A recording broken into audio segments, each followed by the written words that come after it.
এই যে আমাকে তিতলি রাগ করে ব্যক্তির গেহে পড়ছে আর কিছু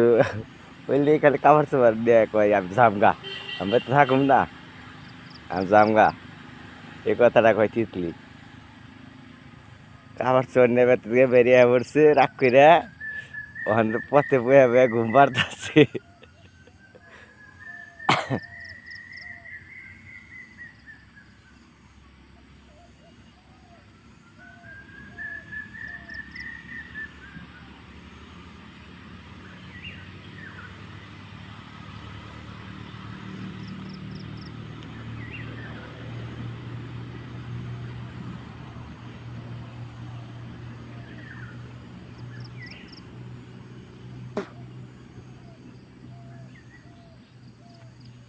তাই কোথায় নেই